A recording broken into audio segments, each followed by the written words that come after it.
Meeting అయిపోయిందా madam? Meeting ఏంటి? శిరీష ఇంట్లోనే ఉంది. ఆఫీస్ నుంచి ఇంటికి వచ్చేసారా? ఈ రోజు తన ఆఫీస్కి వెళ్ళలేదు. ఉదయం నుంచి ఇంట్లోనే ఉంది. ఆఫీస్కి వెళ్ళలేదా? నువ్వు శిరీషవో సంధ్యవో ఈరోజు తెలిసిపోతుంది. అసలైన ఆట ఈరోజు మొదలు పెడతాను.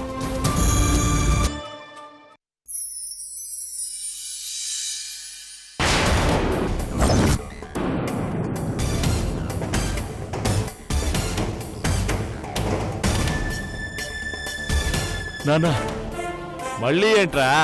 డాక్టర్ వస్తుంది. ఇది లైవా ఇల్యూజనా? లైవే.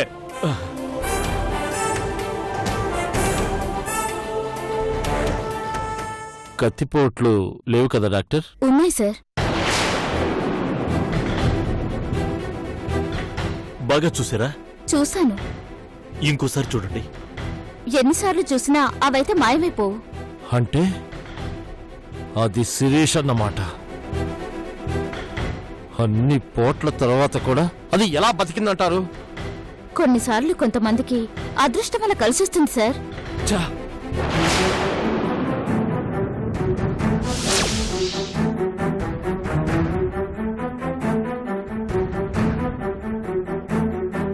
Thanks doctor. చేసింది చిన్న సాయమే, ఉంచండి.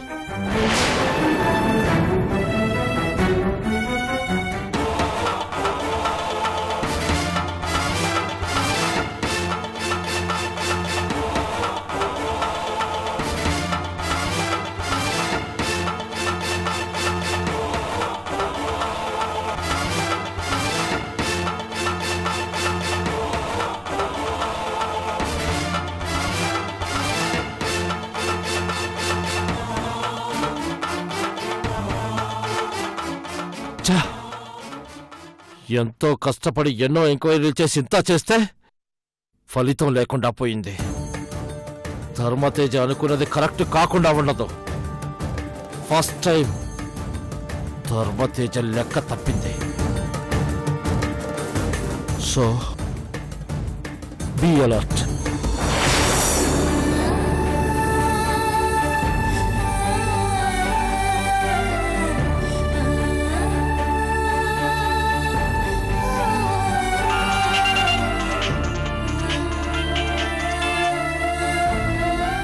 చెప్పండి శకుంతల గారు.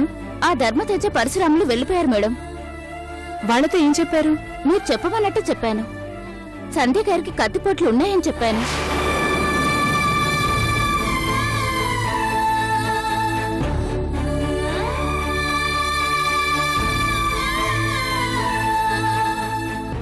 సంధ్య గారిని శిరీష అని నమ్మించాను. Thank you so much doctor. మీరు ధర్మతేజ గారి ఫ్యామిలీ డాక్టర్ అయ్యింది కూడా మాకీ ఫేవర్ చేయటం చాలా గ్రేట్. శిరీష గారు జనం కోసం ఎంతో చేశారు. అలాంటి మంచమ్మాయి కోసం నేను చేసిన సహాయం చాలా చిన్నది. Anyhow, thank you so much.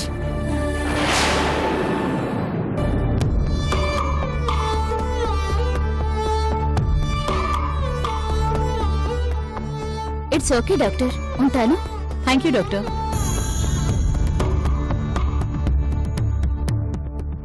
ఏంటమ్మా ఇదంతా?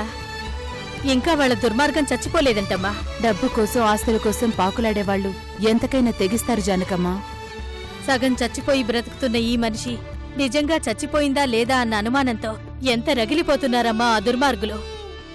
అమ్మా శిరీష, నువ్వు తొందరగా లేచి ఆ దుర్మార్గుల్ని చంపేయాలమ్మా.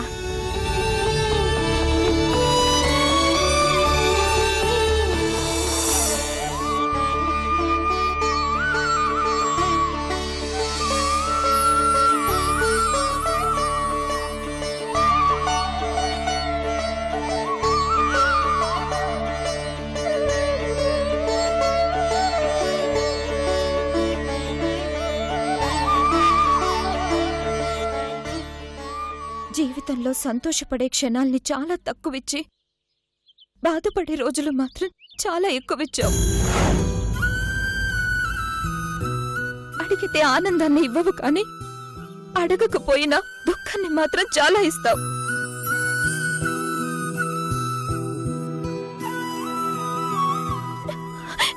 నేనంటే నీకెందుకంత ద్వేషం? నేనేమైనా పాపం చేశానా? చేస్తే నాకు తెలిసేలా చేయి, సరిదిద్దుకుంటాను.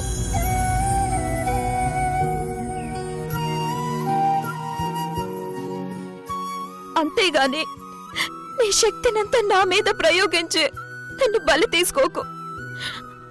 భర్తని బిడ్డని కలుసుకోకుండా చేశావు. అమ్మలాంటి అత్తకి నా మీద అసహ్యం కలిగేలా చేశావు.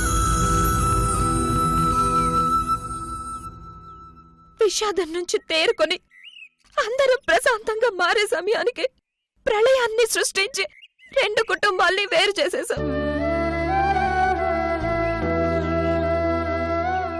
ఏమైంది స్వామి నీకు? నువ్వేది చేసినా ఒక మంచి కోసమే చేస్తావని మేం నమ్ముతాం కదా. మా జీవితాలతో ఆడుకోవడంలో ఏం మంచుందో చెప్పు. నా బిడ్డ ఎలా ఉందో నాకు తెలియడం లేదు. నా బిడ్డకు జ్వరం వస్తే చూసుకోవడానికి, ఆకలేస్తే అన్నం పెట్టడానికి, నిద్ర వస్తే జోలు పాడడానికి అవకాశం లేకుండా చేశావు. నా బిడ్డని నా దగ్గరికి తొందరగా చేర్చు స్వామి.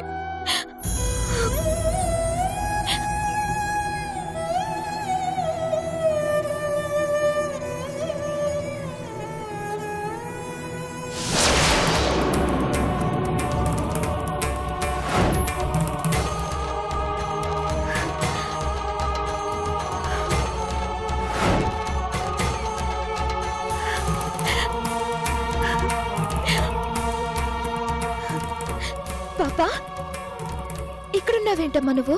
ఎలా వచ్చావు? ఎవరు తీసుకొచ్చారు తల్లి నిన్ను?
నువ్వు ఈ రోజు ఇక్కడికి వస్తావని తెలిసే పాపని తీసుకొచ్చాను ఉషా. పాప లేకుండా నువ్వెంత బాధపడుతున్నావో అర్థం చేసుకుని తీసుకొచ్చాను.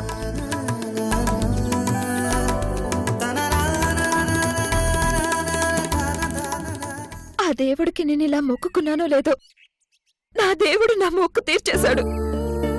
నా బిడ్డను నా కళ్ళ ముందుకు తీసుకొచ్చాడు. పాప నా దగ్గర ఉంచేసుకుంటాను, ఇంక మీకు ఇవ్వను. హాస్పిటల్కి అని చెప్పి ఇక్కడికి తీసుకొచ్చాను ఉషా. అయినా సరే నేను పాపనివ్వను. ఉషా, ఈ కన్నీళ్ళు ఇంకెన్ని రోజులు ఉండవు. తొందరలోనే ప్రాబ్లమ్స్ అన్నీ సాల్వ్ అయిపోతాయి. కొంచెం ఓపిక పట్టు.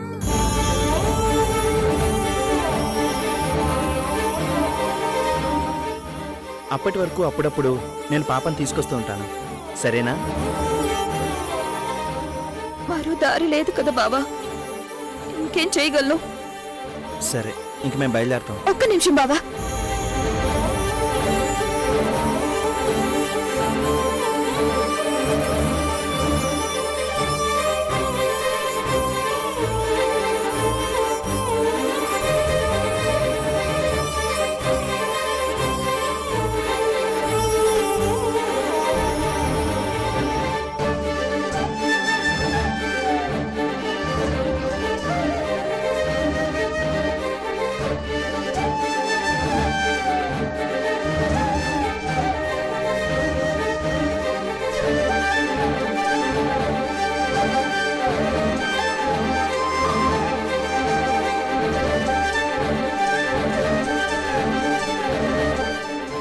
ఇక వెళ్ళొస్తాం ఉషా. అలాగే బావా, పాప జాగ్రత్త. అమ్మకి టాటా చెప్పమ్మా. బాయ్ అమ్మా. బాయ్. వస్తాను.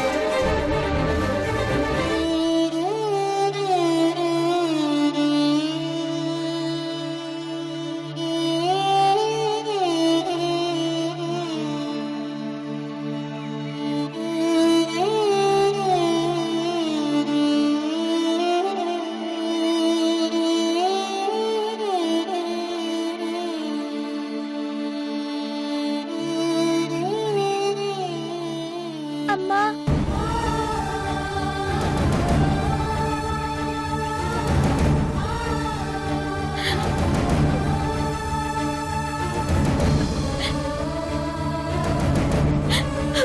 పాప.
డాక్టర్ ఏమన్నారు సంజయ్? ఇప్పుడు కొంచెం బెటర్. పాప బానే ఉందన్నారమ్మా. జ్వరం పూర్తిగా తగ్గిపోయిందని చెప్పి కొత్త మెడిసిన్స్ రాసిచ్చారమ్మా. అలాగా? ఇంతకీ పాపను డాక్టర్ దగ్గర తీసుకెళ్లావా లేకపోతే ఎవరైనా బాబా దగ్గర తీసుకెళ్లావా? డాక్టర్ దగ్గరికి తీసుకెళ్ళానమ్మా. ఓ, ఈ బొట్టు పాపకి డాక్టరే పెట్టిందా?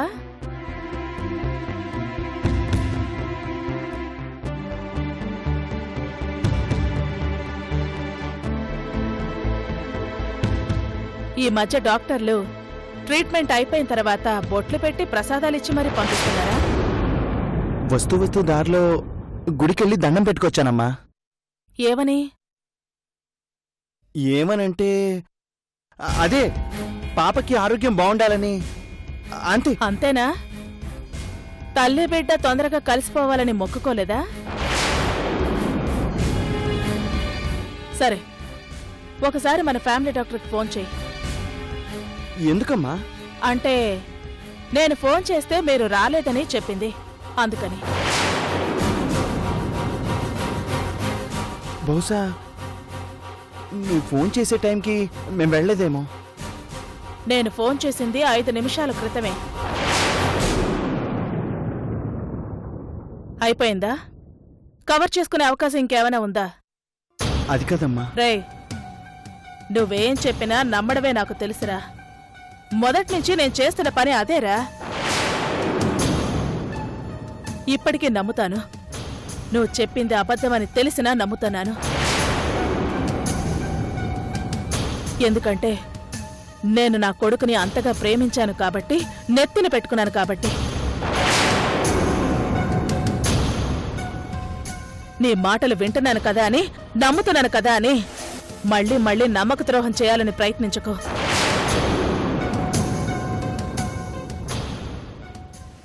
నాకు నచ్చని వాళ్ళ దగ్గరకు నువ్వు వెళ్ళినా, పాపని తీసుకెళ్ళినా నాకు ఇష్టం ఉండదు. అర్థం చేసుకుంటే బావుంటుంది.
అమ్మా సుభద్రా, ఏంటత్తయ్యా? ఈ రోజెందుకో కుడికన్ను ఒకటే అదురుతుందమ్మా.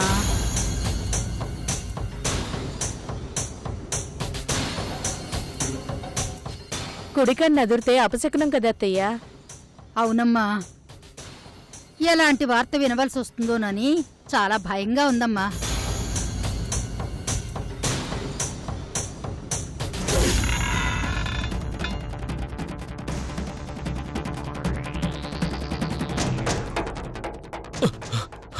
నానా, నానా, ఏంటి నాన్న? కొంప మునిగిపోయింది నానా. ఏమైందిరా? ఆ పలువు డెడ్ బాడీని రీపోస్ట్ మార్ట్ చేసిన తర్వాత మల్టిపుల్ రేపర్ వచ్చిందట. వాట్? అవును నానా.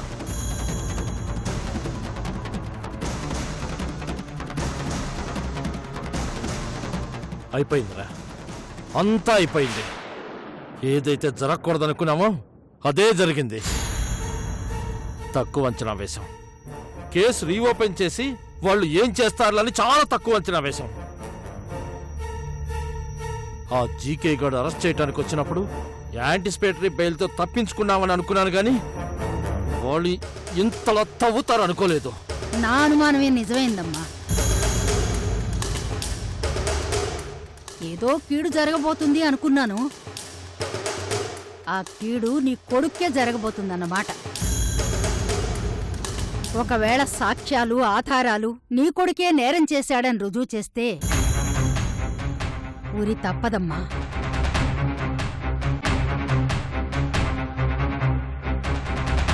నా దృష్టిలో నా కొడుకు ఊరి ఎప్పుడో పడిపోయింది అత్తయ్య. ఇదంతా వీడికి దేవుడు అనవసరంగా ఇచ్చిన బోనస్ లైఫ్ అత్తయ్యా. ఏయ్, ఇద్దరు నోరు మూసుకొని లోపలికి వెళ్ళకపోతే పెట్రోల్ పోసి తగలబెడతా.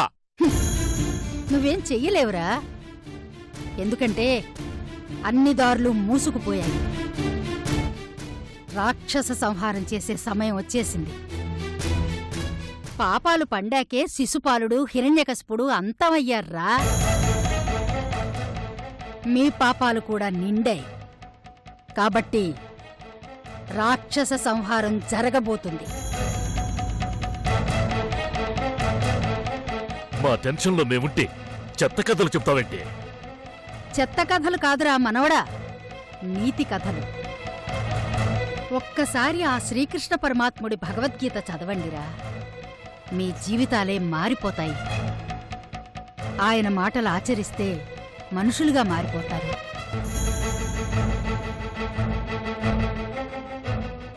కడుపును పుట్టిన బిడ్డలు కళ్ల ముందు ఆడవాళ్ళని చెరిచేస్తుంటే, కనికరం లేకుండా అందర్నీ దోచేస్తుంటే ఏమీ చెయ్యలేని నిస్సహాయ స్థితిలో ఉండిపోయాం. రేపు కన్నబిడ్డకి ఉరిశిక్ష పడుతుందేమోనన్న ఆలోచన వస్తే ఏ తల్లైనా విలవిల్లాడిపోతుంది. మరి మేమేంట్రా? మీకు ఆ శిక్ష పడడమే కరెక్ట్ అని మీ మీద ఇంత పగ పెంచుకున్నాం.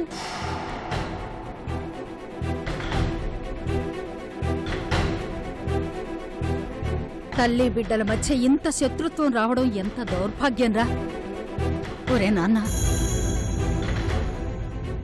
తల్లి మాటలు వినండిరా. కంటికి కనిపించే దేవత తల్లి అంటారు.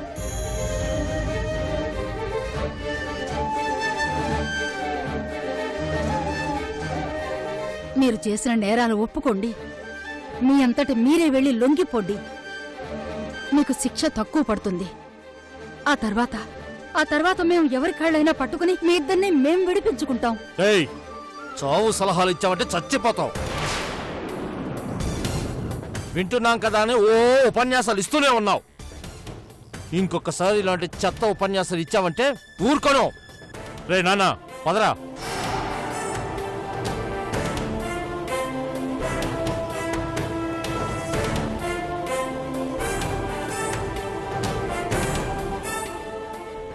వాళ్ళ గురించి తెలిసి కూడా వృధా ప్రయత్నం చేశారత్తయ్య. ఎంత కాదనుకున్నా జన్మనిచ్చాం కదమ్మా. కళ్ళ ముందే ఊరి పడుతుంటే తట్టుకోలేం కదమ్మా.